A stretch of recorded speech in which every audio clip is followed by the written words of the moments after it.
I searched for Wireshark and went to the website and downloaded it and installed it in my computer.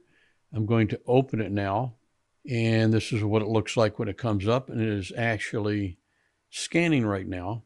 In a sense, you see something going on right here. However, I am looking only for Ethernet devices that are on my local area network. In other words, hardwired.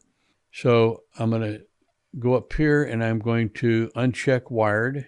I'm going to uncheck Bluetooth. And you see now there are no interfaces. So go back up here and wired. Those are the ones that we want to monitor. In particular, I'm looking for this one. So I'm going to double click on it. You see when I mouse over 192.168.0.100. This is different. This is loopback. This is something that you would use maybe with Micro 800 and CCW. So if we scroll down here, you'll see there's just nothing. Well, there's some other things, but this is the one we want. So double click on that and it's going to come up, and what it's finding is my computer, which I set the Ethernet address wired at 192.168.0.100.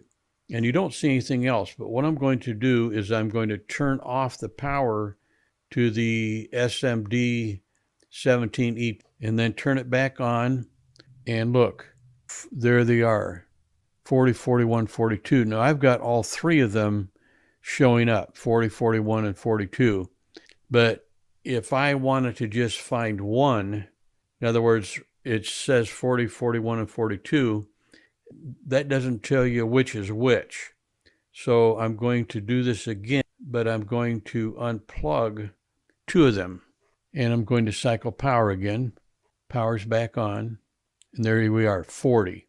See, 192.168.0.40. So that is the only Ethernet device that's connected up right now besides my computer. So that's how you can identify the IP address of a device. And this is helpful for many other things, not just you have an SMD and you don't know what IP it's at, and you want to go on the web page that's built into the SMD. That's all there is to it. This software I thought was really good. If I can figure out how to use it without reading any instructions, and I don't consider myself the smartest person in the world, I figure if I can figure it out without reading any instructions, but of course I do know what I'm doing in the sense of what's going on Ethernet, then if I can figure it out without reading the instructions, it's good software. You can do the same thing. Instead of cycling power, all that you have to do is disconnect the device from the network. And right now, the only one I have connected was 40. So I'm going to plug the other two back in. So I'm going to plug in just one, and you see 42 pops up. So now I know that the one that I just plugged back in is at 42. Now I'm going to plug in the other, and immediately it shows up as 41. So I have three of these SMDs on my network, and this is how you identify not just the IP that is assigned to it, but which is which. If you have multiple ones, you're going to have to disconnect all but one. You can do that either at your router, your switch, or you can just, kill power and power them up one at a time. One thing I did not show you or demonstrate is when you want to find something that's not on the same subnet as your computer. So you did point Wireshark to the IP address of the NIC on your computer so it knows where the port's at. So I'm going to double click on this and let it start accumulating some responses.